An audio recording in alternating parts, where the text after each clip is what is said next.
Okay dear friends, how are you? எல்லாம் எப்படி இருக்கீங்க? நல்லா இருக்கீங்க நம்புறேன். இப்போ இந்த வீக் 256வது இன்தூசியாஸ்டிக் ஸ்டூடெண்ட்ஸ் வெபினார் சீரிஸ் வந்து நம்ம இப்போ பார்த்துட்டு இருக்கோம். இப்போ இந்த நிகழ்ச்சியின் தொடர்பாக வாழ்த்துரை வந்து நாங்கள் இப்போ கொடுக்குறோம். இன்றைய நிகழ்விற்கு வருகை தந்து சிறப்பித்து மதிப்பிற்கும் மரியாதைக்கும் உரிய நம் கல்லூரி முதல்வர் ஐயா அவர்களுக்கும், அட்மினிஸ்ட்ரேட்டர் நீதி அரசர் ஐயா அவர்களுக்கும், நமது கல்லூரி நிர்வாகத்தினருக்கும்,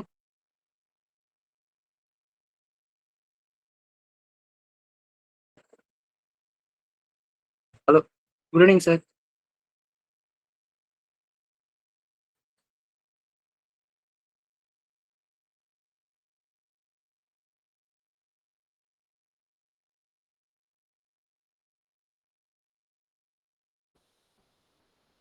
hello sir, good evening sir. Karthikeyan கோ-கோஆர்டினேட்டரா? Yes sir. ஸ்டார்ட் பண்ணிடலாமா சார்? ஹலோ. ஹலோ சொல்லுங்க சார். கோ-கோஆர்டினேட்டர் கார்த்திகேயனா? Yes sir. இன்னைக்கு உள்ளது ஸ்டார்ட் பண்ணலாமா? ஸ்டார்ட் பண்ணிடலாம் சார். சரி, ஸ்டார்ட் பண்ணுங்கப்பா. Okay, thank you. Hello everyone. இப்போ நம்ம வந்து எந்தூசியாஸ்டிக் ஸ்டூடெண்ட்ஸ் வெபினார் சீரிஸோட 256வது வாரத்தில் நம்ம இப்போ இருக்கோம். எல்லாரும் எப்படி இருக்கீங்க? நல்லா இருக்கீங்க நம்புறேன். இப்போ நம்மளோட இந்த சீரீஸ்குள்ள இப்போ நம்ம போகலாம் வாங்க. இன்றைய நிகழ்விற்கு வருகை தந்து சிறப்பித்து மதிப்புக்குரிய மதியாருக்கும் உரிய நம் கல்லூரியின் முதல்வர் ஐயா அவர்களுக்கும், அட்மினிஸ்ட்ரேட்டர் நீதி அரசர் ஐயா அவர்களுக்கும், நம் கல்லூரியின் நிர்வாகத்தினருக்கும், IQAC பொறுப்பாசிரியர்களுக்கும், அனைத்து துறை தலைவர்களுக்கும், அனைத்து துறை பேராசிரியர்களுக்கும், காலை நேர மற்றும் மாலை நேர அலுவலக பணியாளர்களுக்கும், ஆசிரியர் அல்லாத பணியாளர்களுக்கும், அனைத்து துறை மாணவர்களுக்கும், இணையதள பதிவுகளை மேற்கொள்ளும் பாலமுருகன் ஐயா அவர்களுக்கும், கற்புலன் துறை பேராசிரியர் சுந்தரையா அவர்களுக்கும், இந்நாள் மற்றும் முன்னாள் ஒருங்கிணைப்பாளர், துணை ஒருங்கிணைப்பாளர்கள், கண்காணிப்பாளர்கள், துணை கண்காணிப்பாளர்கள் அனைவருக்கும் என்னுடைய வணக்கத்தை தெரிவித்துக் கொள்கிறேன். இன்று நாம் மெயின் ஸ்பீக்கர் வந்து நம்ம இன்னைக்கு என்ன பேச போறாங்கன்ற நம்ம பார்த்தோம்னா, நம்ம இந்தியன் ஆர்மியோட ஃபோர்ஸ் எப்படி நம்ம செயல்பட்டு இருக்கு, அங்க என்னென்னலாம் அவங்க நமக்காக என்னென்ன பண்ணிட்டு இருக்காங்க, நம்ம இந்தியன் ஆர்மி ஃபோர்ஸ் வந்து எந்த மாதிரிலாம் இருக்குன்றதை பத்தி நம்ம மெயின் ஸ்பீக்கர் பார்ட்டிசிபென்ட் பேச வராங்க. Mister R Naveen, 3rd chemistry day college. ஆங்கர்கிட்ட இப்போ நாம வந்து பொறுப்பு கொடுத்துட்றோம். ஆங்கர், இப்போ நீங்க ஸ்டார்ட் பண்ணலாம்.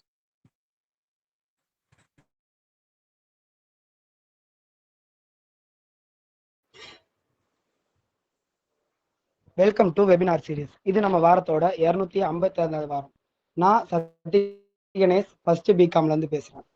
எப்பயுமே நம்ம வெபினாரோட ஸ்டூடெண்ட்ஸ் வந்து வாரம் புது புது இன்ஃபர்மேஷனை எடுத்துட்டு வருவாங்க. அது மாதிரி இந்த வாரத்துக்கான இன்ஃபர்மேஷனை நம்மளுக்காக யூஸ்ஃபுல்லான இன்ஃபர்மேஷனை நிறைய பேர் எடுத்துட்டு வந்திருக்காங்க. இப்போ ஃபர்ஸ்ட் வந்து வந்தவங்களை வாங்கன்னு வாய் வலிக்கிற அளவுக்கு கூப்பிட வராங்க. வெல்கம் அட்ரஸ் தர வராங்க. ஆராதிகா, ஃபர்ஸ்ட் BSc கம்ப்யூட்டர் சயின்ஸ். வணக்கம். இந்த புனிதமான நாளில் உங்கள் அனைவரையும் என் இதயத்தின் ஆழத்திலிருந்து வரவேற்கிறேன். இது மகிழ்ச்சி மிகுந்த ஒரு தருணம். எங்கள் முயற்சிகளுக்கு உங்கள் ஆதரவு அரும்பெரும் ஊக்கம். உங்கள் வருகை இந்நிகழ்வை மேலும் சிறப்பாக்குகிறது. நம் அனைவருக்கும் இது இனிமையான அனுபவமாக அமைவதாக நான் நம்புகிறேன். உங்களின் ஒவ்வொரு புன்னகையும் எங்களை மகிழ்ச்சியில் ஆழ்த்துகிறது. விருந்தோம்பல் தமிழர் தெய்வம் என்று சொல்வது போல, இன்று இங்கு வந்துள்ள ஒவ்வொருவரையும் நமது இதயத்தின் ஆழம் இருந்து வரவேற்கிறோம். அவையோர் அனைவருக்கும் என் அழகான இனிய மாலை வணக்கம். இன்று எங்கள் 256வது எந்தூசியாஸ்டிக் ஸ்டூடெண்ட்ஸ் வெபினார் சீரீஸில் கலந்து கொண்டு தலைமை தாங்கி சிறப்பித்துக் கொண்டிருக்கும் நம் கல்லூரியின் மதிப்பிற்குரிய நீதி அரசர் அட்மினிஸ்ட்ரேட்டர் ஐயா அவர்களையும், மதிப்பிற்குரிய முதல்வர் அவர்களையும், அனைத்து துறை தலைவர்களையும், அனைத்து துறை பேராசிரியர்களையும், நம் கல்லூரியின் நிர்வாகத்தை சீரோடும் சிறப்போடும் நிர்வகித்துக் கொண்டிருக்கும் காலை மற்றும் மாலை நேர நிர்வாகத்தினர்கள் மற்றும் அலுவலக பணியாளர்களையும், கண்காணிப்பாளர்களையும், IQAC பொறுப்பாசிரியர்களையும், இணையம் வாயிலாக எங்களை இணைய வைத்து இப்பதிவுகளை மேற்கொள்ளும் பாலமுருகன் ஐயா மற்றும் கற்புலன் துறை பேராசிரியர் சுந்தர் ஐயா அவர்களையும், இந்நாள் மற்றும் முன்னாள் மாணவ ஒருங்கிணைப்பாளர்களையும், கண்காணிப்பாளர்களையும் மற்றும் அனைத்து மாணவ பொறுப்பாளர்களையும், மற்றும் இன்று அறிமுக உரை வழங்கிய கணினி அறிவியல் துறையிலிருந்து விஸ்வநாதன் அவர்களையும், தொகுப்புரை வழங்கவிருக்கும் கணினி அறிவியல் துறையிலிருந்து ஆர்த்திகா அவர்களையும் மற்றும் திருக்குறள் வாசிக்கவிருக்கும் வணிகவியல் துறையிலிருந்து அபிஷேக் அவர்களையும் பயாலஜிக்கல் டைவர்சிட்டி பற்றி பேசவிருக்கும் இளையமதி அவர்களையும் இந்நிகழ்வை சிறப்பாக தொகுத்து வழங்கி கொண்டிருக்கும் முதலாம் ஆண்டு வணிகவியல் துறையிலிருந்து சக்தி கணேஷ் அவர்களையும் இன்று முக்கிய பேச்சாளராக பேசவிருக்கும் வேதியியல் துறையிலிருந்து நவீன் அவர்களையும் சிந்திக்க வைக்கும் வகையில் சிந்தனை களம் பேசவிருக்கும் முதலாம் ஆண்டு கணித துறையிலிருந்து ஹரிணி அவர்களையும் அடுத்து நன்றி கூறவிருக்கும் முதலாம் ஆண்டு கணினி பயன்பாட்டு அறிவியல் துறையிலிருந்து அட்சயா அவர்களையும் மற்றும் இந்நிகழ்ச்சியில் கலந்து கொண்டு சிறப்பித்துக் கொண்டிருக்கும் உங்கள் அனைவரையும் வருக வருக என வரவேற்பதில் நான் பெருமகிழ்ச்சி அடைகிறேன். நன்றி. வெல்கம் அட்ரஸ் சொன்ன நம்ம ஆராத்திகா அவர்களுக்கு நன்றி. அடுத்தது தமிழுக்கே பெருமை சேர்க்கிற வகையில் இருக்க திருக்குறளை கூற வராங்க Abhishek, first BCom.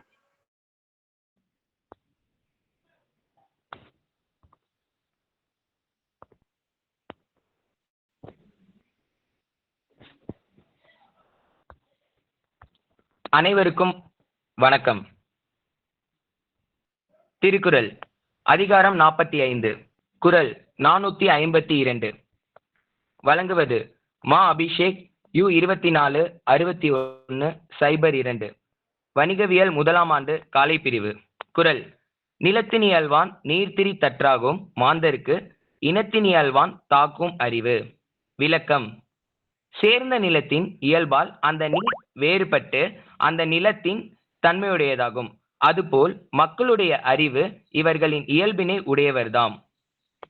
English meaning: as water changes its nature from the nature of the soil in which it flows, so will the character of the men resemble that of their associates.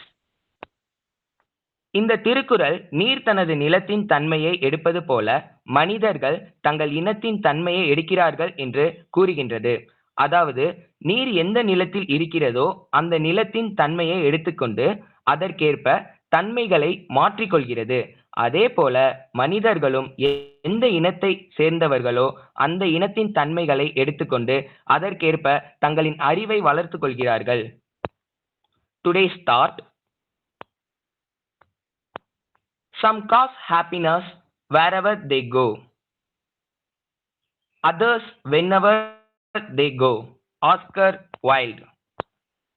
தமிழாக்கம்: சிலர் எங்கு சென்றாலும் மகிழ்ச்சியை உண்டாக்குபவர்களாக இருக்கிறார்கள், மற்றவர்கள் அவர்கள் எங்கு சென்றாலும் மகிழ்ச்சியை கெடுப்பவர்களாக இருக்கிறார்கள் என்று ஆஸ்கர் வைல்ட் கூறிய ஆழமான வார்த்தைகள் சிலரை பற்றியும் சில சம்பவங்களை பற்றியும் மக்களின் உள்ளத்தில் ஏற்படுத்தும் தாக்கத்தை பறைசாற்றும் ஒரு சிந்தனை. நன்றி. தேங்க்யூ.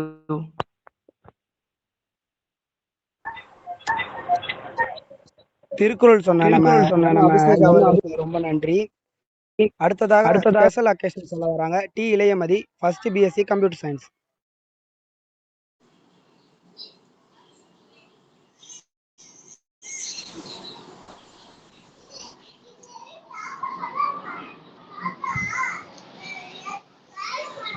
வணக்கம் எல்லாருக்கும். என் பேர் இளையமதி, கம்ப்யூட்டர் சயின்ஸ் டிபார்ட்மெண்ட்லேருந்து பேச வந்திருக்கேன். நான் இப்போ பேச போகிற விஷயம் பல்லுயிர் வகைகள், இங்கிலீஷில் சொன்னால் biological diversity. May 22 biological diversity டேன்னு கொண்டாடுறோம். சரி, இப்போது கண்டென்ட்க்கு வரலாமா? நம்ம உலகம் ஒரு பியூட்டிஃபுல்லான செட்டப். அந்த செட்டப்பில் நாம் மட்டும் இல்லை, நம்ம கூடவே நூறுக்கணக்கான உயிரினங்கள் இருக்காங்க. பறவைகள், விலங்குகள், தாவரங்கள், பூச்சிகள், மரங்கள், மைக்ரோ ஆர்கானிசம், சீ கிரியேச்சர்ஸ், நமக்கே தெரியாத ஸ்பீஷியஸ் கூட இருக்கலாம். இந்த எல்லா உயிர்களுக்கும் சேர்த்து தான் இந்த பூமி பேலன்ஸாக இருக்குது. ஒவ்வொரு உயிரும் தனக்கு தகுந்த வேலையை செஞ்சுட்டு தான் இருக்குது. எக்ஸாம்பிள்: வண்டு பூவுக்கு பாலினேட் பண்ணுது, பாம்பு எலி பாப்புலேஷனை கண்ட்ரோல் பண்ணுது, மரம் ஃப்ரெஷ் ஆக்சிஜன் கொடுக்குது, மீன் கடலுக்குள்ளே இருக்க பயோசிஸ்டமை பேலன்ஸ் பண்ணுது. சரி, இப்போ மெடிசன் சைடில் பயோடைவர்சிட்டியோட ரோல் என்னன்னா, நிறைய மரங்களும் தாவரங்களும் நமக்கு மருந்தாக இருக்குது. பயோடைவர்சிட்டியை காப்பாற்றினாதான் ஃப்யூச்சரில் வரும் நோய்களுக்கே சொல்யூஷன் கிடைக்கும். எக்கனாமிக் இம்பார்ட்டன்ஸ் அப்படின்னு பார்த்தோம்னா, அக்ரிகல்ச்சர், ஃபிஷ்ஷிங், ஃபாரஸ்ட்ரி எல்லாம் பயோடைவர்சிட்டி மேலே தான் டிபெண்ட் பண்ணுது. இவை இல்லைன்னா எக்கனாமியே ஷேக் ஆகும். கல்ச்சர் அண்ட் ட்ரெடிஷ்னல் வேல்யூ அப்படின்னு பார்த்தோம்னா, நம்ம கலாச்சாரம் கூட நிறைய உயிரினங்களோட தான் தொடர்பில் இருக்குது. நம்ம மரத்தை, பசுவை, பறவைகளை மதிக்கிறோம்னா அதுவும் பயாலஜிக்கல் அப்ரிசியேஷன் தான். டிசாஸ்டர் ப்ரொடெக்ஷன் பார்த்தோம்னா கோரல் ரீஃப்ஸ், மேங்க்ரோவ் ஃபாரஸ்ட் இதெல்லாம் சுனாமி, ஃப்ளட்ல இருந்து நம்மளை பாதுகாப்பாக வச்சுக்குது. இவங்க இல்லைன்னா நேச்சரோட அட்டாக்ஸ் நம்மளை டைரக்டாக நம்ம மேலே தான். பாலினேஷன் அண்ட் கிராப் க்ரோத் அப்படின்னு பார்த்தோம்னா பீஸ், பட்டர்ஃப்ளைஸ் இல்லாமல் இருந்துச்சுன்னா ஃப்ரூட்ஸ், வெஜிடபிள்ஸே வராது. ஃபார்ம்ல இருந்து மார்க்கெட் வரைக்கும் எல்லாம் இன்செக்ட்ஸ்க்கு தான் தேங்க்ஸ் சொல்லணும். இதெல்லாம் இல்லாமல் பார்க்க போனீங்கன்னா பூமியே கன்ஃபியூஸ் ஆயிடும். அப்போது பயாலஜிக்கல் டைவர்சிட்டி இவ்வளோ முக்கியம்னா இப்போ என்ன நடக்குது? நம்ம வளர்ச்சின்ற பேரில் ஃபாரஸ்ட்டை வெட்டுறோம், ஃபேக்ட்ரிஸை கட்டுறோம், plastic everywhere, pollination too much, reverse ஒழுங்காக மெயின்டைன் பண்ணலை. இதனால என்ன ஆகுது? பல உயிர்கள் எக்ஸ்டென்ட் ஆகிடுது, கொஞ்சம் ஸ்பீஷியஸ்களே கிடைக்காம போயிடுது, பசுமை குறையுது, சூழல் சூடாகுது, பசுமை பூமியை காணும். அதுக்கு மேலே கிளைமேட் சேஞ்ச் ஒரு பெரிய ப்ராப்ளம். மழை வர வேண்டிய நேரத்தில் வரல, வெயில் சொல்லவே வேண்டாம், ஐஸ்லாண்ட்ஸ் மெல்ட் ஆகிடுது, சீ லெவல் ரைஸ் ஆகுது. இதெல்லாம் பல்லுயிர் வாழ்க்கையை ஃபுல்லாக டிஸ்டர்ப் பண்ணுது. அப்போது நாம் என்ன பண்ணணும்? சிம்பிளாக சொல்லணும்னா நம்ம எல்லாரும் ஒரு வேலை பண்ணணும். மரம் நடுங்க, ரொம்ப ஈஸி. குப்பையை சுத்தமாக டிஸ்போஸ் பண்ணுங்க, அனிமல்ஸை கேர் பண்ணுங்க, பிளாஸ்டிக் யூசேஜை குறைங்க, பயோடைவர்சிட்டியை பற்றின அவேர்னஸை வைங்க. வீட்டுக்கு மேலே ஒரு சின்ன கார்டன் வச்சுக்கோங்க. ஈவன் பேர்ட் ஃபீடர் போட்டு பறவைங்களை வர வைக்கலாம். வாட்டரை சேவ் பண்ணுங்க, லேக்கில், ரிவரில் குப்பை போடாதீங்க. இதெல்லாம் சின்ன விஷயம் மாதிரி தான் தெரியும், ஆனால் இதெல்லாம் தான் டுமாரோட ஃப்யூச்சரே செட் பண்ணுது. நம்ம பசுமை உலகம் உயிரோட இருக்கணும்னா எல்லா உயிரோட வாழ்க்கையும் மதிக்கணும். நாம மட்டும்தான் வாழ்ந்தா ஒரு நாள் நம்ம தான் நிலை கெட்டு பாதிக்க போறோம். இந்த நியூஸை எல்லாரும் பார்த்துருப்பீங்களா அப்படின்னு தெரியல. இது மாதிரி நம்ம மனுஷங்க சின்ன தெரிஞ்சோ தெரியாமலோ தப்பு பண்றதுனால உயிரினங்கள் பாதிக்கப்படுது.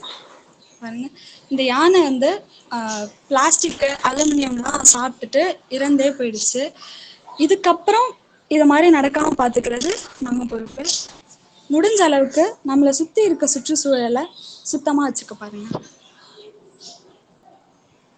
Let us be the generation that respects nature, not just for what it gives us, but for what it is.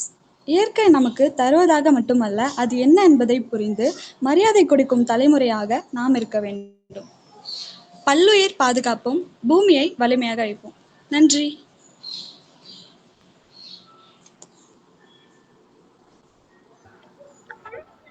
Wow, ரொம்ப சூப்பரா உயிரினங்களோட வாழ்க்கையையும் மனிதர்களோட தவறையும் சொன்ன டி இளையமதி அவர்களுக்கு நன்றி.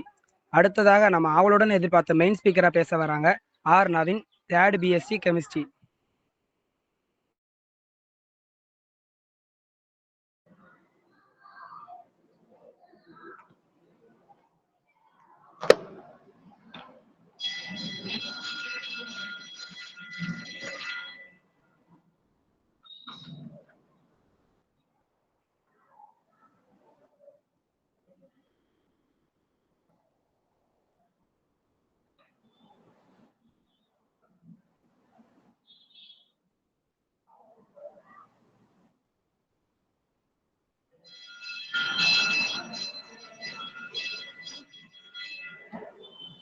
பாரதத்தின் மீது பாசமும் நேசமும் கொண்ட பாரத தாயின் பிள்ளைகள் அனைவருக்கும் இனிய மாலை வணக்கம். நான் நவீன், 3ஆம் ஆண்டு வேதியியல் துறை மாணவன். இந்த 256வது வாரம் வெபினார் சீரீஸுக்கு என்னை பேச அழைத்தமைக்கு அனைவருக்கும் நன்றி நான் தெரிவித்துக் கொள்கின்றேன். அது மட்டுமல்லாமல் நான் எடுத்துக்கொண்ட தலைப்பு என்னவென்று பார்த்தோமானால் இந்திய இராணுவம். ஆம், நான் ஒரு தேசிய மாணவர் படையை சார்ந்த மாணவன். இந்த நேரத்தில் உலகமே நமது இராணுவத்தை பற்றி புகழ்ந்து பேசிக் கொண்டிருக்கக்கூடிய இந்த நேரத்தில் இந்திய இராணுவத்தை பற்றி பேசுவதில் மட்டற்ற மகிழ்ச்சி அடைகின்றேன். இந்த வாய்ப்புகளை அளித்த அனைவருக்கும் நன்றியையும் தெரிவித்துக் கொள்கின்றேன்.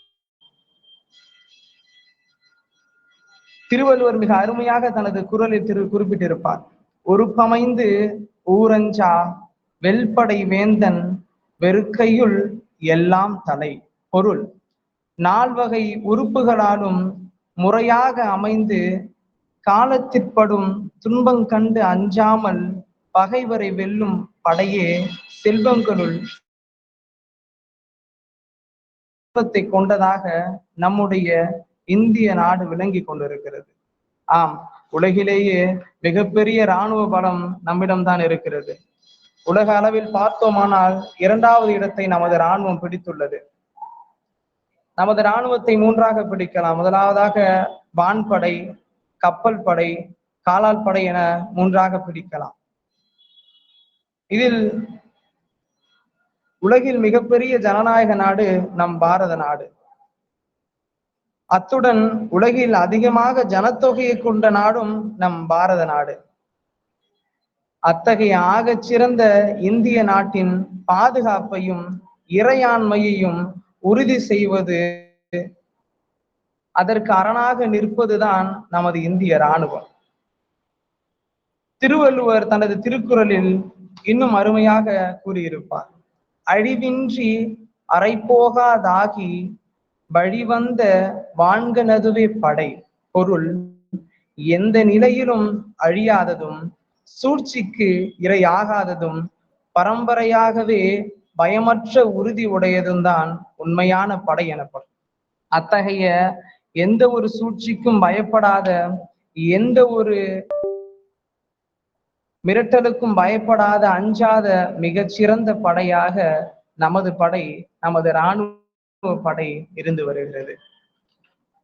கிட்டத்தட்ட 14,55,550 இராணுவ வீரர்கள் போருக்காக தயார் நிலையில் நம்மிடம் இருக்கிறார்கள். உலக அளவில் பார்த்தோமானால் நான் முன்பு கூறியது போல 2வது இடத்தில் நாம் இருந்து வருகிறோம். அதே போல் ரிசர்வேஷன் என கூறப்படும் முன்னாள் இராணுவ வீரர்கள், அது மட்டும் அல்லாமல் இராணுவத்திற்காக உதவி செய்ய வேண்டும் என்று இருக்கக்கூடிய இளைஞர்கள் என கிட்டத்தட்ட 11,55,000 வீரர்கள் நம்மிடம் இருக்கிறார்கள். அத்துடன் அல்லாமல் துணை இராணுவ வீரர்கள் என 25,27,000 இராணுவ வீரர்கள் நம்மிடம் இருக்கிறார்கள். அதாவது துறை இராணுவ வீரர்கள் எனால் பேராஎஸ்எஃப், சிஏஎஃப், பிஎஸ்எஃப், மார்க்கோஸ் என கூறப்படுகின்ற அந்த இராணுவ வீரர்கள். இதிலும் நாம் 2வது இடம் பிடித்துள்ளோம். அதே போல் நாம் முன்பு கூறியது போல தரைப்படை, வான்படை, காலாட்படை, கப்பல் படை என 3ஆக நமது இராணுவத்தை பிரிக்கலாம். முதலாவதாக பார்த்தோமானால் ஏர்போர்ஸ், விமானப்படை. விமானப்படையில் மொத்தமாக நம்மிடம் 2,229 விமானங்கள் கையிருப்பில் இருக்கின்றன. அதாவது போருக்காகவே. போர் விமானம் மட்டும், அதாவது ஃபைட்டர் ஏர்கிராஃப்ட் என கூறுவார்கள், அது மட்டுமே 513 நம்மிடம் இருக்கிறது. அதிலும் நாம் 4வது இடம் உலக அளவில் பிடித்துள்ளோம். அதே போல் நேரடி தாக்குதலுக்கு தயாராக இருப்பதற்காக 130 விமானங்கள் என்றுமே தயார் நிலையில் இருந்து கொண்டிருக்கிறது.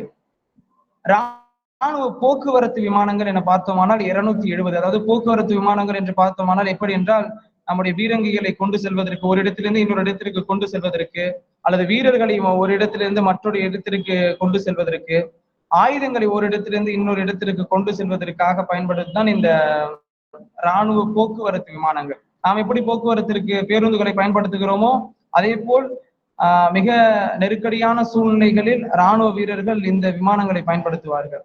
இதிலும் நாம் பார்த்தோமானால் 4வது இடத்தை பிடித்துள்ளோம் உலக அளவில். அதே போல் போருக்கு தேவையான ஹெலிகாப்டர் என கூறப்படுவது கிட்டத்தட்ட 899 நம்மிடம் கையிருப்பில் இருக்கிறது. அதே போல தரைப்படை இராணுவ டேங்குகள் பார்த்தோமானால் 4,201 நம்மிடம் கையிருப்பில் இருக்கிறது.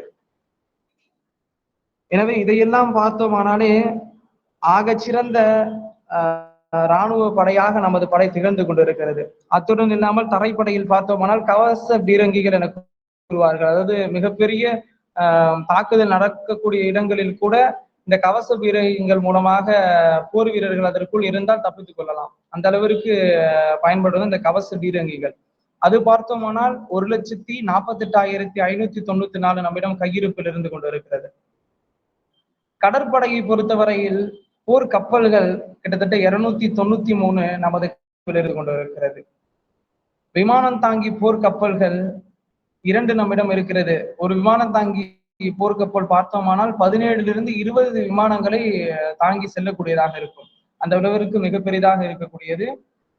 நமது அண்டை நாடுகளை பொறுத்த மட்டில் நம்மிடம்தான் இந்த சிறந்த போர் கப்பல்கள் இருப்பதாகவும் கூறப்படுகிறது.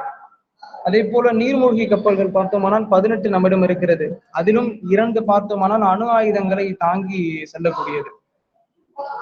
நீர்மூழ்கிகளை அழிக்கும் கப்பல்கள், அதாவது நீர்மூழ்கி கப்பல்களை அழிக்கக்கூடிய கப்பல்கள் கிட்டத்தட்ட நம்மிடம் 13 கையிருப்பில் இருக்கிறது. இதே போல் ஏவுகணையை பார்த்தோமானால் அதை பல பல வகைகளாக பிரிக்கலாம். முதலாவதாக தரையிலிருந்து தரையில் தாக்கக்கூடிய ஏவுகணைகள், அதில் பார்த்தோமானால் பிருத்வி என கூறப்படுகிற ஏவுகணை நம்மிடம் இருக்கிறது. அக்னி, பிரம்மோஸ் என கூறப்படுகிற ஏவுகணைகள் நம்மிடம் இருந்து வருகிறது. அதே போல் தரையில் இருந்து வானில் தாக்கக்கூடிய ஏவுகணை நம்மிடம் இருக்கிறது. அதன் பேராக ஆகாஷ், MR SAM போன்ற ஏவுகணைகள் நம்மிடம் இருக்கிறது. அதே போல் வானிலிருந்து தரையை தாக்கக்கூடிய ஏவுகணையும் நம்மிடம் இருந்து கொண்டிருக்கிறது. ஹெலனா என அதை கூறுவார்கள். அதே போல் வானிலிருந்து வானை தாக்கக்கூடிய, அதாவது இரண்டுமே வானிலிருந்து வானை தாக்கக்கூடிய ஏவுகணை என்று பார்த்தோமானால் ஆஸ்ட்ரா BVR என கூறப்படுகிற அந்த ஒரு ஏவுகணை நம்மிடம் இருந்து கொண்டிருக்கிறது. அதே போல் கடலிலிருந்து ஒரு கடலிலிருந்து இன்னொரு கடலை தாக்கக்கூடிய ஏவுகணை என்று பார்த்தோமானால் பிரம்மோஸ், அது நம்மிடம் கையிருப்பில் இருந்து கொண்டிருக்கிறது. அதே போல் கடலிலிருந்து வானை தாக்கக்கூடிய ஏவுகணை என்று பார்த்தோமானால் பராக் 8 என கூறப்படுகிற அந்த ஏவுகணை நம்மிடம் இருந்து வருகிறது. நீர்மூழ்கியில் பார்த்தோமானால் K50 என்ற நீர்மூழ்கியில் இருந்து தாக்கக்கூடிய அந்த ஒரு ஏவுகணை K50 என கூறுவார்கள், அது நம்மிடம் இருக்கிறது. இதுவில் குறிப்பிடத்தக்க விஷயமாக பார்த்தோமானால் இந்த பிரம்மோஸை பொறுத்தவரை அதாவது ரஷ்யாவும் இந்தியாவும் இணைந்து உருவாக்கியதுதான் இந்த பிரம்மோஸ் ஏவுகணை.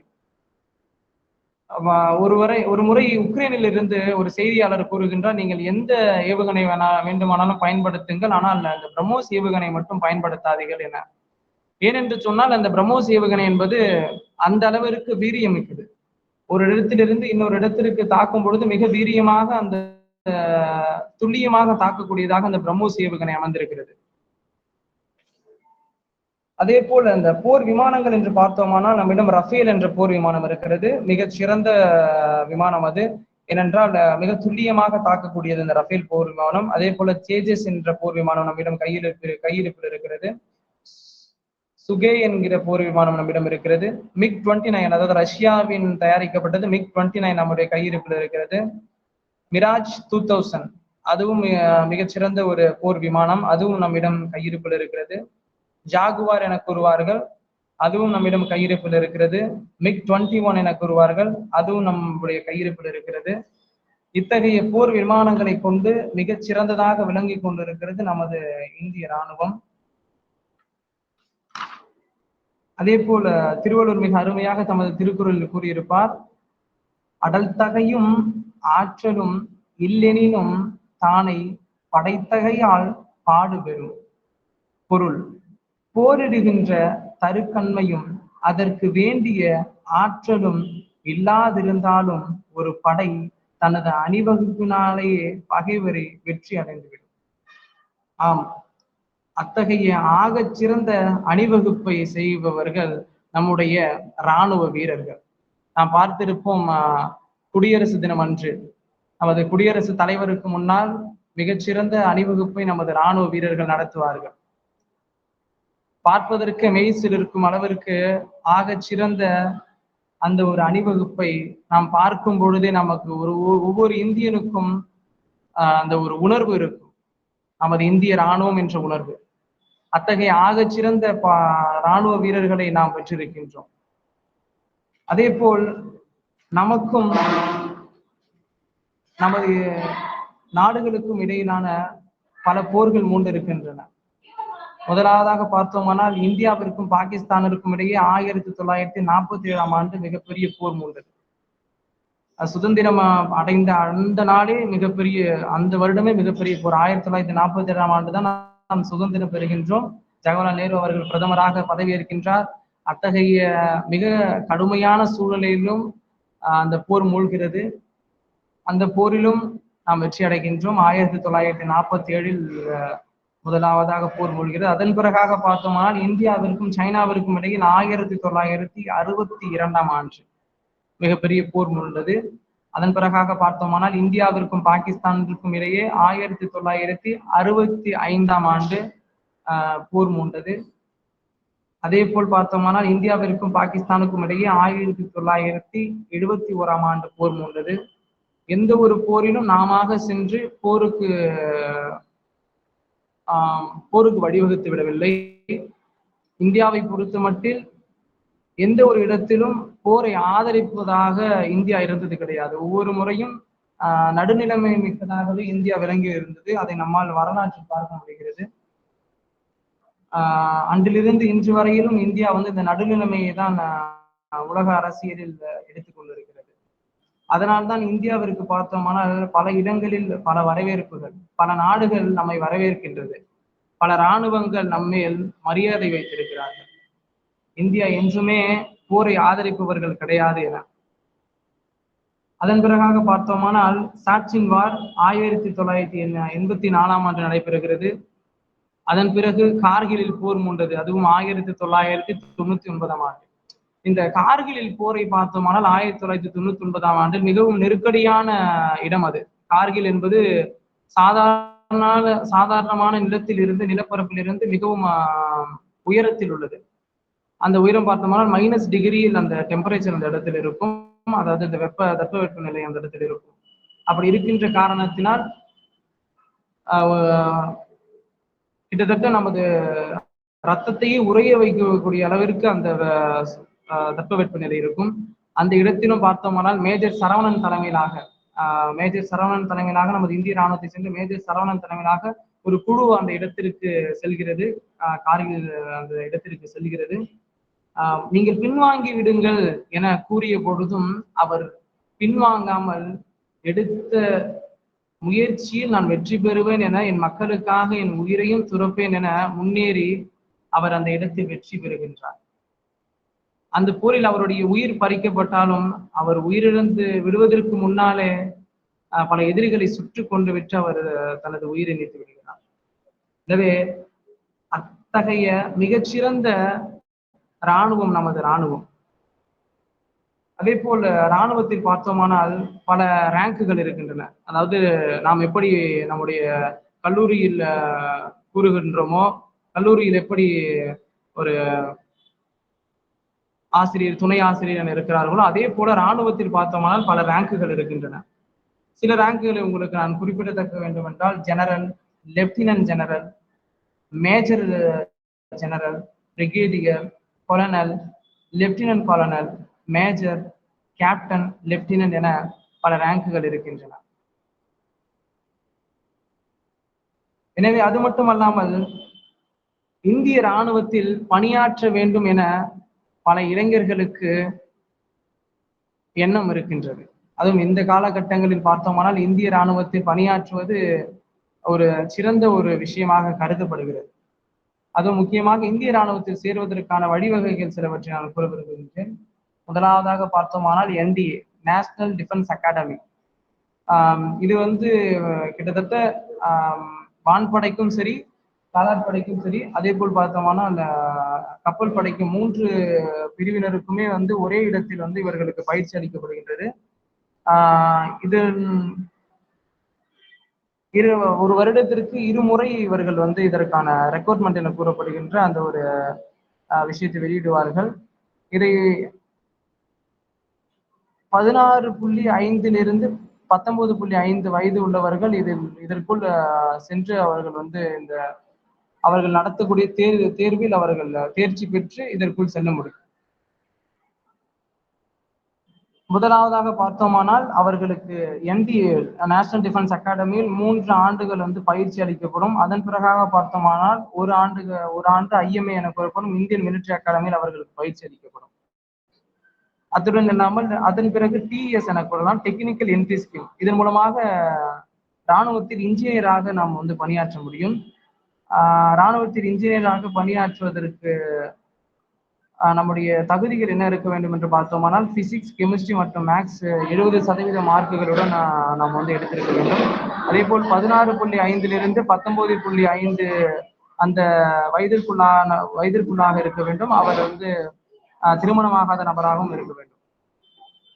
இதில் 4 வருடங்கள் பார்த்தோமானால் அந்த பயிற்சி அளிக்கப்படும். அதன் பிறகாக 1 வருடம் OT என கூறப்படும் ஆபீசர்ஸ் ட்ரைனிங் அகாடமியில் அவர்களுக்கு பயிற்சி அளிக்கப்படும். அத்துடன் அல்லாமல் இன்னொன்று பார்த்தோம்னால் இந்த அக்னிவீர் அனைவருக்கும் தெரிந்ததே. அக்னிவீர் என்பது யார் பத்தாம் வகுப்பு முடித்த அனைவருமே அதில் போய் கலந்து கொள்ளலாம். அதன் மூலமாக ஒரு வீரனாக நம்மால் நம்முடைய இந்திய இராணுவத்தில் இணைந்து பணியாற்ற முடியும். அதே போல் பார்த்தோமானால் முதலாக 1992ஆம் ஆண்டு பெண்களை வந்து பெண் ராணுவ அதிகாரிகளை வந்து நமது இந்திய ராணுவத்தில் இணைக்கிறார்கள். அவர்களுக்கு ஓட்டி என கூறப்படும் ஆபீசர்ஸ் ட்ரைனிங் அகாடமி சென்னையில் அவர்களுக்கு பயிற்சி அளிக்கப்படுகிறது. எப்படி ஒரு ராணுவ வீரனுக்கு பயிற்சி அளிக்கப்படுமோ அதே போல்தான் அந்த பெண் ராணுவ அதிகாரிகளுக்கும் பயிற்சி அளிக்கப்படுகிறது. ஒவ்வொரு ஆண்டும் இந்திய ராணுவத்திற்கென தனி நிதியை வந்து நம்மளுடைய இந்திய அரசு ஒதுக்கி கொண்டிருக்கிறது. எனவே அவர்களுக்கு முக்கியத்துவம் கொடுக்கக்கூடிய வகையில் தான் நமது இந்திய ராணுவத்திற்கு எந்த அளவுக்கு முக்கியத்துவம் கொடுக்க முடியுமோ அந்த அளவிற்கு நம்முடைய இந்திய அரசு முக்கியத்துவம் கொடுத்து அவர்களுக்கு தேவையான நிதியை ஒதுக்குகின்றது.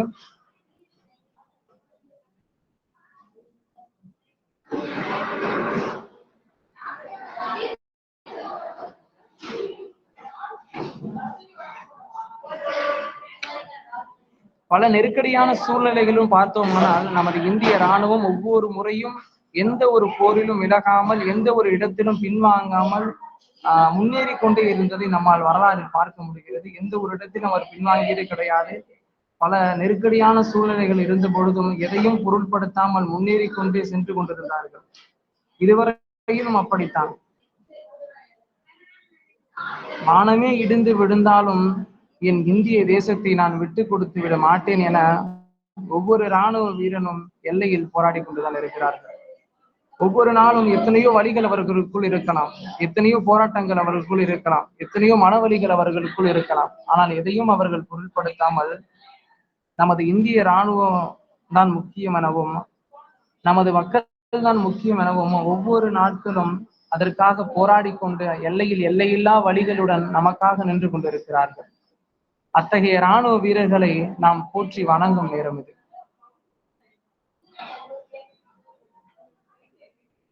லட்சக்கணக்கான இராணுவ வீரர்களை இழந்திருக்கிறோம். லட்சக்கணக்கான குடும்பங்கள் இன்றும் அவர்களின் நினைவிலே வாழ்ந்து கொண்டிருக்கிறார்கள். பிள்ளையை இழந்த தாய்மார்களும் தந்தையை இழந்த பிள்ளைகள் என பலர் இங்கிருந்து கொண்டிருக்கிறார்கள். இத்தனை கண்ணீரும் கதறலும் தியாகமும் யாருக்காக? இத்தனை கண்ணீரும் கதறலும் தியாகமும் யாருக்காக? இந்திய மக்களே உங்களுக்காக. இந்திய மக்களே உங்களுக்காக. நீங்கள் சிரிக்க வேண்டும் என்பதற்காக பலர் இன்றும் அவர்களின் நினைவில் அழுது கொண்டிருக்கிறார்கள். பல குழந்தைகள் தங்களது தந்தையை இழந்திருக்கிறார்கள்.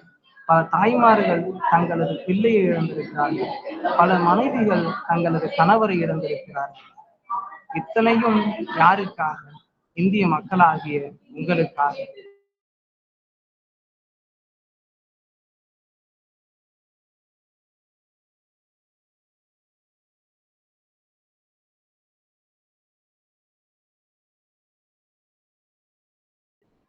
நடந்ததை நாம் அறிந்திருக்கின்றோம்.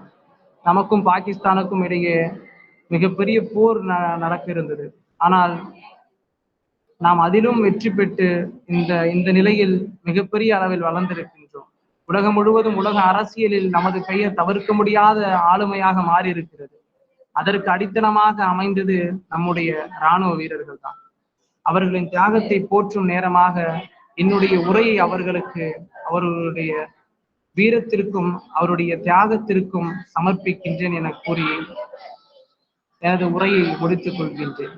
அதே போல் மரம் வளர்ப்போம் வளம் பெறுவோம் என கூறி இத்துடன் எனது உரையை முடித்துக் கொள்கின்றேன். எனக்கு வாய்ப்பளித்த அனைவருக்கும் நன்றியை தெரிவித்துக் கொள்கின்றேன். நன்றி, வணக்கம்.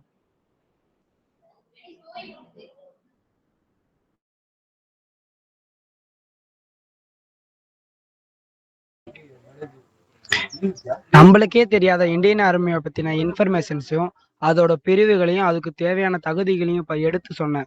நம்மளுக்கு புரியும்படி எடுத்து சொன்ன நவீன் அவர்களுக்கு நன்றி. அடுத்ததாக அடுத்ததாக ஓகே ஜிகே சொல்ல வராங்க ஏ ஹரிணி, ஃபர்ஸ்ட் பிஎஸ்சி மேக்ஸ். எனக்கு பயமா இருக்கு.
Good evening, everyone. Welcome to OK to GK.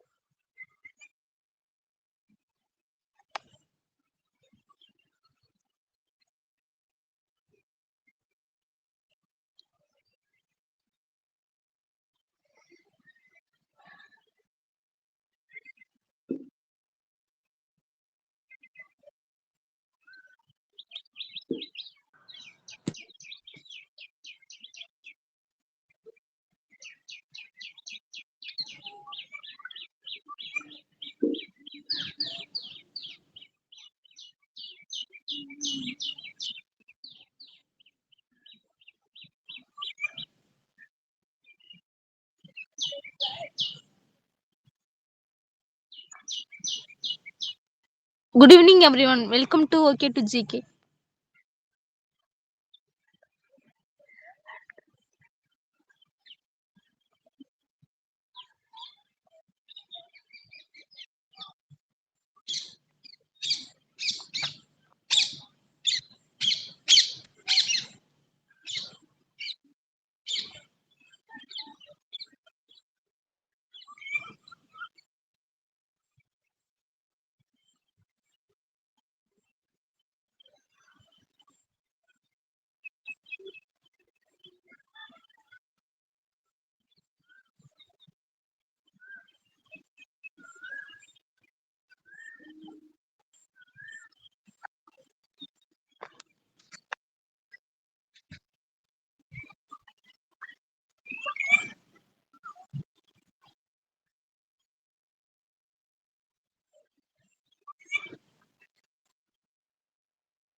Good evening, everyone. Welcome to OK to GK.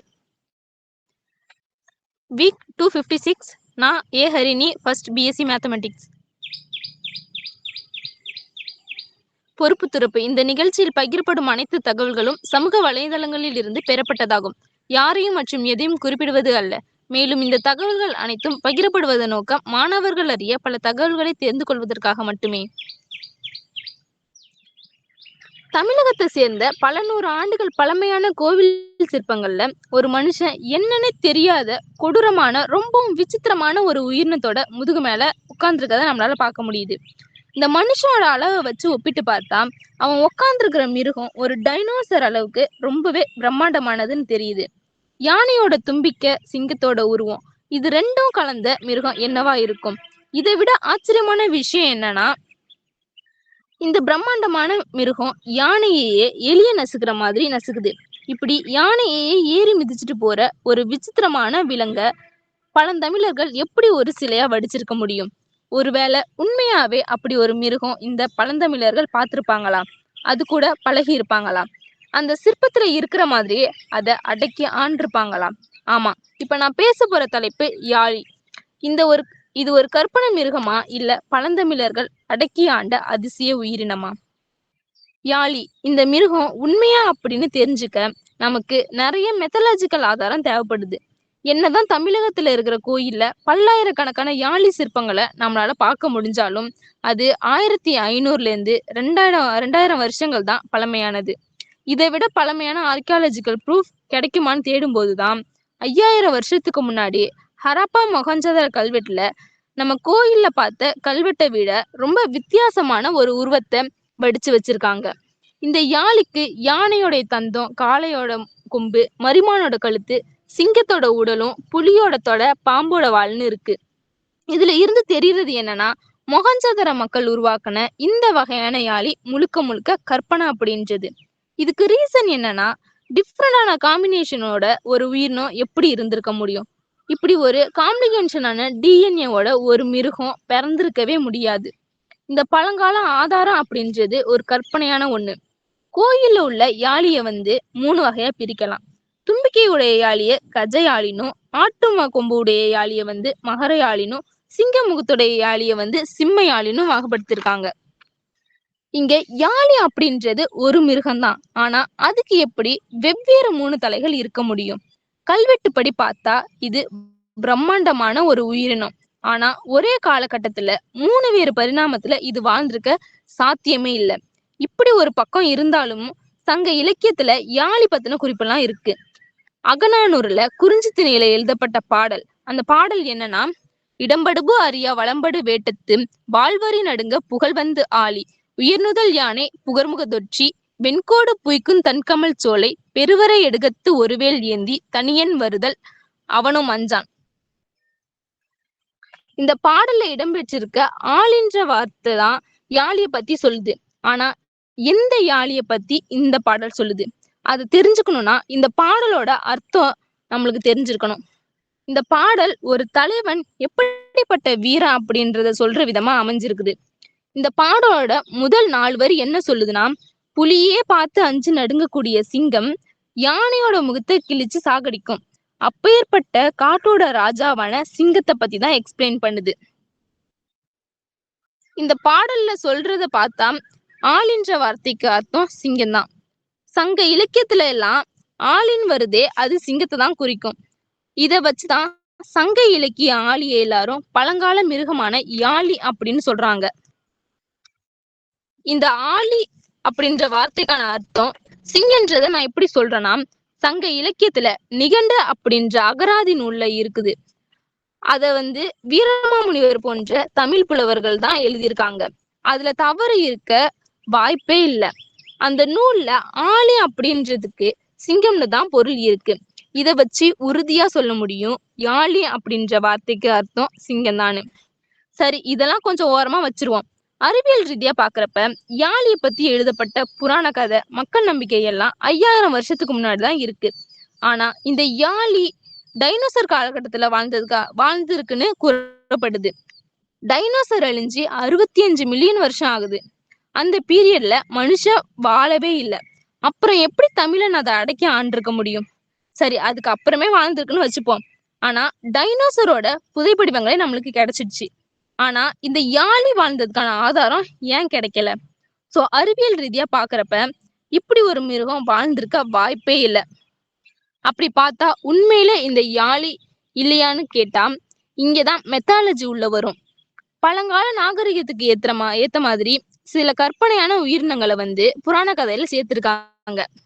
எக்ஸாம்பிளுக்கு சீனர்களோட டிராகன் மாதிரி. சீனர்கள் இன்னைக்கு வரைக்கும் டிராகனை ஒரு கடவுள் மாதிரி வழிபடுறாங்க. ஆனா எல்லாருக்கும் தெரியும் டிராகன் அப்படின்றது இல்லைன்னு. இந்த மாதிரி மெத்தாலஜிக்கல் கிரியேஷன் தான் தமிழர்களால உருவாக்கப்பட்ட யாழி. இந்த யாழிய கோயில்ல செதுக்கப்படுறதுக்கு காரணம் என்னன்னா, இது கோயிலையும் கோயில்ல இருக்க கடவுளையும் பாதுகாக்கும்னு ஆன்மீக ரீதியா நம்புறாங்க. சோ கன்க்ளூஷன் என்னன்னா, யாழி அப்படின்றது உண்மையிலே வாழ்ந்த மிருகம் கிடையாது. இந்த யாழி உண்மையிலேயே வாழ்ந்துதான்னு கேட்டா கோடியில ஒரு வாய்ப்பு தான் இருக்கு. நவீன மனிதர்கள் போக முடியாத, அவங்களால ஆராய்ச்சி செய்யப்படாத ஒரு தனிப்பட்ட இடத்துல இருக்கணும். அந்த இடத்துல பழந்தமிழர்கள் வாழ்ந்திருக்கணும். அந்த இடம் கடற்கோளால் அழிக்கப்பட்ட குமரிகண்டமாகவும் இருக்கலாம். அங்க இருந்து கடற்கோளால் அழிக்கப்பட்ட குமரிகண்டத்துல இருந்து தப்பிச்சு வந்த மனிதர்கள் அவங்களோட கற்பனைகளையும் சேர்த்து இப்படி ஒரு உருவத்தை வடிச்சு வச்சிருந்திருக்கலாம். ஸோ இந்த யாழி அப்படின்றது இப்போ வரைக்கும் கற்பனையான ஒன்றா தான் இருக்கு. இப்படி பார்த்தா இந்த யாழியோட முழு வரலாறும் நமக்கு கிடைக்கணும்னா அதோட புதைப்படிவெல்லாம் கிடைக்கணும்.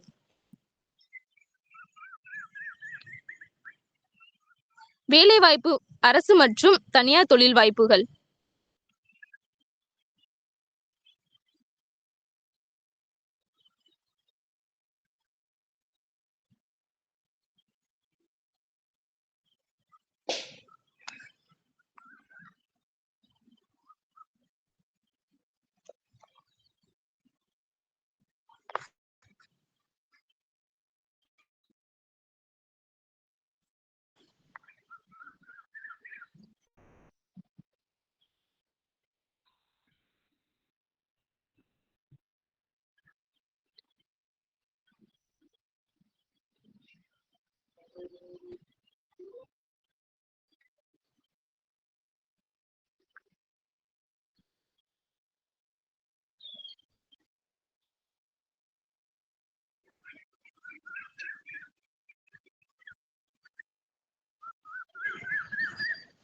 ISRO NRSC recommend 2025 vacancy 31, post name scientist engineer. Eligibility BSc, MSc, ME, MTech, BE, BTech. Last date 35/2025. IOB recommend 2025 vacancy 400 local bank officer post. Apply link www.tnjobzone.com. Qualification any degree. Last date 31 May 2025. Railway துறையில் 9970 assistant loco pilot காலியிடங்கள் அறிவிப்பு. ITI diploma, BE, BTech. சம்பளம் 19,900.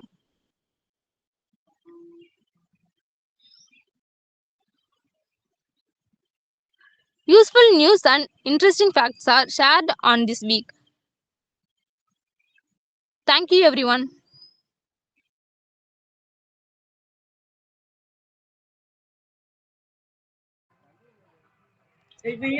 நம்மள எல்லாருமே கோயிலுக்கு போயிருப்போம். கோயில்ல நம்ம எல்லாருமே இந்த சிற்பத்தை பார்த்திருப்போம்.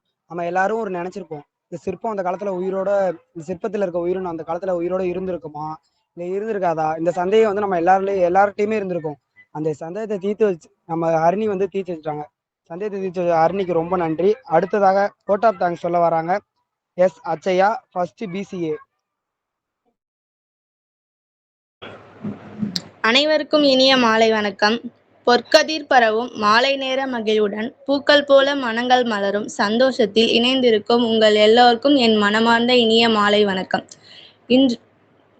இன்றைய நிகழ்விற்கு வருகை புரிந்து சிறப்பித்த மதிப்பிற்கும் மரியாதைக்குரிய நம் கல்லூரியின் முதல்வர் ஐயா அவர்களுக்கும், அட்மினிஸ்ட்ரேட்டர் நீதி அரசர் அவர்களுக்கும், நம் கல்லூரி நிர்வாகத்தினருக்கும், IQAC பொறுப்பாசிரியர்களுக்கும், அனைத்து துறை தலைவர்களுக்கும், அனைத்து துறை பேராசிரியர்களுக்கும், காலை நேர மாலை நேர அலுவலக பணியாளர்களுக்கும், ஆசிரியர் அல்லாத பணியாளர்களுக்கும், அனைத்து துறை மாணவர்களுக்கும், இணையதள பதிவுகளை மேற்கொள்ளும் பாலமுருகன் ஐயா அவர்களுக்கும், கட்புலன்துறை பேராசிரியர் சுந்தரம் ஐயா அவர்களுக்கும், இந்நாள் முன்னாள் ஒருங்கிணைப்பாளர்கள், துணை ஒருங்கிணைப்பாளர்கள், கண்காணிப்பாளர்கள், துணை கண்காணிப்பாளர்கள் அனைவருக்கும் நன்றியை உரித்தாக்குகிறோம். இன்றைய நிகழ்வில் அறிமுக உரை வழங்கிய 2ஆம் ஆண்டு கணினி அறிவியல் துறையிலிருந்து விஸ்வநாதன் அவர்களுக்கும், தொகுப்புரை வழங்கவிருக்கும் 2ஆம் ஆண்டு வணிகவியல் துறையிலிருந்து கார்த்திகேயன் அவர்களுக்கும், இன்று பூமியின் உயிர் நாடியை பற்றி சிறப்பாக பேசிய இளையமதி அவர்களுக்கும், இந்நிகழ்வை சிறப்பாக தொகுத்து வழங்கிய 1ஆம் ஆண்டு வணிகவியல் துறையிலிருந்து சக்தி கணேஷ் அவர்களுக்கும், திருக்குறள் வழங்கிய 1ஆம் ஆண்டு வணிகவியல் துறையிலிருந்து அபிஷேக் அவர்களுக்கும், இன்றைய நிகழ்வில் வரவேற்புரை வழங்கிய 1ஆம் ஆண்டு கணினி அறிவியல் துறையிலிருந்து ஆர்த்திகா அவர்களுக்கும், இந்தியா பாகிஸ்தான் இடையிலான வாக்குவாதங்களை சிறப்பாக பேசிய 1ஆம் ஆண்டு வேதியியல் துறையிலிருந்து நவீன் அவர்களுக்கும், இன்றைய நிகழ்வில் OK to GK வழங்கிய 1ஆம் ஆண்டு கணினி துறையிலிருந்து ஹரிணி அவர்களுக்கும், இந்த நிகழ்வு முழுவதும் கலந்து கொண்டு சிறப்பித்த உங்கள் அனைவருக்கும் என் மனமார்ந்த நன்றியை தெரிவித்துக் கொள்கிறேன். எந்தூசியாஸ்டிக் ஸ்டூடெண்ட்ஸ் வெபினார் சீரீஸ்க்கு என் மனமார்ந்த நன்றிகளை தெரிவித்துக் கொள்கிறேன். நன்றி நன்றி நன்றி.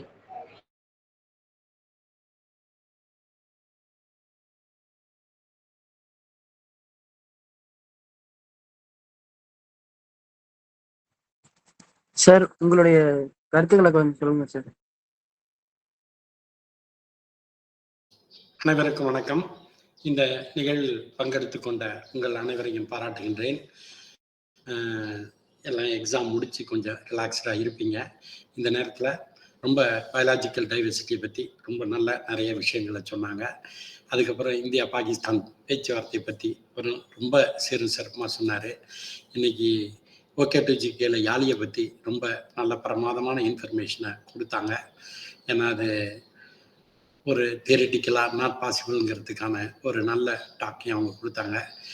அதுமாரி வேலைவாய்ப்பு செய்திகளும் பல நூல்ல செய்திகளாக இருந்தது. இந்த நிகழ்விற்கு திரும்பவும் என்ன பிரச்சனைன்னா, கொஞ்சம் கொஞ்சமாக நம்பர் குறைஞ்சி 15க்கு வந்துட்டீங்க. நீங்கள் உங்கள் ஃப்ரெண்டு எல்லாத்தையும் சொல்லி அழைத்து வந்து அவர்களையும் பயனடை செய்யும்படி இந்த நேரத்தில் கேட்டுக்கொள்கிறேன். இந்த நிகழ்விற்கு வந்து பங்கெடுத்து கொண்ட உங்கள் அனைவரையும் நான் மனமாற பாராட்டுகின்றேன், வாழ்த்துகின்றேன். மேலும் என்னுடைய மனமார்ந்த நன்றியை தெரிவித்துக் கொள்கிறேன். மேலும் மேலும் இந்த நிகழ்வினை நீங்கள் திறம்பட செய்து சீரும் சிறப்பாக அமைக்க வேண்டுமாய் கேட்டுக்கொண்டு இந்த ஒரு நல்ல வாய்ப்பிற்கு நன்றி கூறி அமைகிறேன். நன்றி, வணக்கம். தேங்க்யூப்பா. Thank you sir. இன்னைக்கு பார்ட்டிசிபெண்ட் எல்லாரும் ரொம்ப நல்லா பண்ணீங்க. உங்க எல்லாருக்கும் தேங்க்ஸ் சொல்லிக்கிறேன்.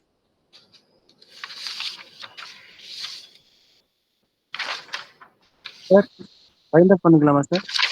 பண்ணிடலாம்ப்பா. டியர் பார்ட்டிசிபெண்ட் எல்லாரும் இதோட நிகழ்ச்சியை முடிச்சுக்கலாம். எல்லாரும் வைண்ட் அப் பண்ணிக்கலாம்.